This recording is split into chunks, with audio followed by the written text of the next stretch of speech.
Yeah, exactly. Yeah. And then, you know, just something I'd love to bring up. This was the only Planet of the Apes movies where they kept the original script nearly intact.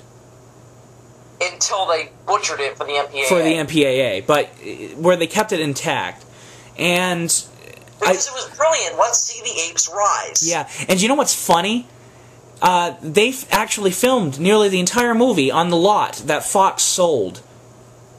Really? Yeah. Well, the thing is that they filmed a lot of it on city streets in San Francisco. Yeah, and they just barely finished building a building that looked very futuristic, and so they filmed it there. Right. And I love how... Which is also the same building used in Die Hard, Nakatomi Tower. Yeah, it is. And, you know, it shocked me when I found out how many extras they actually had in the movie. They only had 50 for during the Revolution scene. Only 50 extras. But also, because people who played apes also played humans. Yeah. Because a lot of the apes in this one were masked, like in Beneath. Right, right. Which, in my opinion, they still look like masks. But because I remember I was watching it on TV, and one of the kids that my mother takes care of walks over and says, "Those look like fake apes," and then walks away. Did you punch him in the face? Well, no, because I understood where they were coming from. No, I'm kidding. I'm just saying. I know, but I was angry. But well, the thing is that, again, if you see it out of context, of course. Exactly. And, you know, I was just watching it, and really, well, again, it comes down to budget, why the makeup wasn't as impressive, but... It's the scope the film goes for. Yeah, and it's just so funny, because this film, up to date, it had a bigger budget than Escape, but not by a whole lot. By only, like, I think, $50,000? It was something like that. And it wasn't that much bigger, and it looked so much more... This Conquest of the Planet of the Apes, as much as I love the other ones, this would be the only one that I would call close to an epic. Well, yeah, because it tells a very, very, very focused story. A very, very focused story, and just the way how they shoot it, they make it look like they have way more extras than they really do. The cinematography is brilliant. Yeah, and especially how it's shot at nighttime. Yeah, it's to conceal their numbers even more. Yeah. It's brilliantly done. Huh? The entire film is brilliantly done, and in my opinion, it's J. Lee Thompson's best movie. Yeah. I'll say that. I'm not very familiar with his work, but it's a brilliant movie. And the premise is so good that just the fact that the movie does have a couple of flaws, not all the performances are up to snuff, with humans mostly, it's still, the premise saves the movie for me. It truly does. And, what was I going to bring up? Oh, yeah. One, I would just like to say, this has quite a bit of social commentary in it. Especially about, slaves and the civil rights movements. The civil rights movements that were going on at this period of time. Because, Martin Luther King was shot and all that shit was going down. This was a little after that. Oh, yeah, it was a little after that. But it was just speaking about that. Because the African-American audiences, according to IMDb, the African-American audience made up the majority on this movie. Well, also, of course, Jacobs is the main human character. Yeah, which was which is very, he's one of the best casted characters out of all the Planet of the Apes movies, because I believe that if he was a white person and acted the same exact way as he did in Conquest of the Planet of the Apes as the black guy did, I forgot his name, but it wouldn't have been as good, because it's a white guy. And the fact that they chose a black guy to do it. Well, the thing is that it's very risky what they did with especially this one line I'm going to bring up.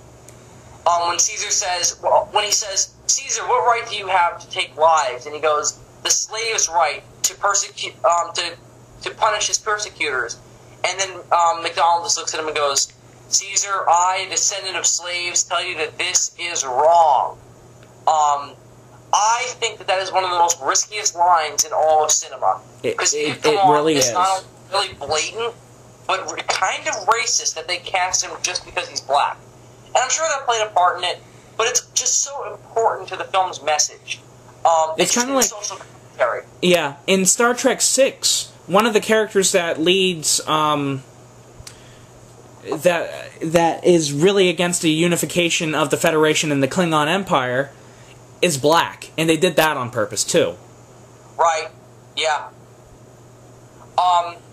And I love McDonald's character. Again, he doesn't have a lot to do until the third act. Like, he's mostly in the background until the third act. So, yeah, my favorite scene is, one of them anyway, is when you see that female chimpanzee in the restaurant, and she drops the dishes and everyone starts yelling at her. Yes. It's almost really social commentary on whenever we go in a restaurant, and it just shows how barbaric we are as a society. That, Well, you know, I wouldn't say, like, when we go into a restaurant, but how we expect people to know what they're doing, and it's like, God forbid if somebody messes up. Right. And, of course, I work in the food industry, so I was able to relate. Yeah. It's one of those things where, like, people seem, like, not forgiving at all. Like, it's like, if you fuck up, you're an asshole. And you don't deserve to live. Yeah. So I love that scene. Yeah. Honestly, my favorite scene is when Cornelius, Caesar talks to McDonald for the first time, or when he finds out that Ricardo Montalban's character was killed. Yeah, that's a great scene too. Because both versions, I mean, they even show tears coming out of his eyes. Yeah, and that's also a testament to the makeup again. Yeah. John Chabers is a genius. Oh, that's an understatement. And even in this one, because in Battle for the Planet of the Apes, all the apes look plastic, but this one, he does not look plastic. No, not at all. And again, it's a testament to the film's budget, because it barely had a budget. Yeah. One thing I want to ask you quick, because it's something that everyone, it's like the elephant in the room right now. What do you think about the truth machine? I thought it was outlandish, but we kind of have something that does it now. Well, sure, but the lie detector just kind of... I thought it was weird. I thought it should have been more like a pill or something. Or it makes no sense. It's like, was it created by Dr. Frankenstein? I mean, I personally liked it, but, you know, it was just a little outlandish. Like, if it took place, like, further in the future, like, I know that it's in the past now, but because the movie takes place in, like, 1998 or 99, but... It takes place around the same time Destroy All Monsters says it takes place. Right. And, you know, if they said it, like, in the year when Battle for the Planet of the Apes was to happen, I could probably see it a little more. Sure, but also, they don't... It's just so blatant. It's like, okay, it's a truth machine. Now you'll tell the truth. And did you notice that... They couldn't call it, like, a lie inhibitor device. Mm-hmm. Or something like that, yeah. Yeah, it was definitely stretching, but honestly, Ricardo Montalban's performance and Culp's performance totally steal the show and make me forget about it. Sure, yeah. Because you could just look at Ricardo Montalban's face, and how he's really, truly a very underrated actor. And that scene, you can just see how much pain he's going through, because he wants to save Caesar. Yeah. He looks in excruciating agony. And when I first saw Escape from the Planet of the Apes, I almost thought that he was going to turn on them. He almost seemed too nice. He was like a cocky person. And I was expecting that too. He was so, like, gentle and kind to Caesar. Yeah. Well, I mean, he is that line at the ending of Escape where he's like, oh, your parents were so smart, or something like that. And he was like, yeah. I got the sense that, okay, he's really going to be nice to Caesar. Well, in that version it was Milo, but he's going to be nice to Caesar. Right. Wait, something that I forget, because I haven't seen it for a while. Did Caesar name himself Caesar, or did... Oh, what happened was, Breck brought him into a room. Yeah, and he opens up a book. And, Pick your own name, if you're so smart. Yeah. And he opens up to Caesar and puts his finger down on Caesar, which is another great moment. Armando von Santabi calls him Milo. up or doesn't really call him by a name. Oh, yeah. Because they don't really have a lot of scenes together, actually, in this movie. They have, like, 2 scenes together. Yeah. Because then Armando Sotheby ditches him. Yeah. Because he has to go talk to the governor. Yeah. Which a lot of people actually complain about, saying that if he truly loved Caesar, then he would have stuck with Caesar. But I think it's the complete opposite. He does it because he loves Caesar too much, or loves him so much that he doesn't want to see anything bad happen to him. And that scene where he kills himself to save Caesar is a total perfect example on how he loves Caesar. Absolutely. And his performance in this is like Maurice Evans in the original. Very understated, but very powerful. Exactly. And he doesn't have that much screen time. Nope, he only has like 5 scenes. Yeah, and it's ridiculous, but yet he's totally stealing the show. Sure, yeah, totally. And I don't like the guy who plays Brett. You don't, because I do. Really? I do. He's a little overacted for me. I thought that was just part of the charm. Sure, I guess. I don't hate him. I mean, I'm just saying, he's with so many other great actors that it kind of sticks out. Oh, yeah, well, yeah, okay. But I love his reactions to the ape revolt, though. Yeah, and like, when he's getting beaten in the director's cut, he just is like, yeah, fuck you, I know what you're going to do to me. Yeah. He almost is like, go ahead, Caesar, do it. And then it's almost like one of those times where you almost think he's going to spit, but he doesn't. Oh, if I was to direct a remake, I would make him spit. So would I.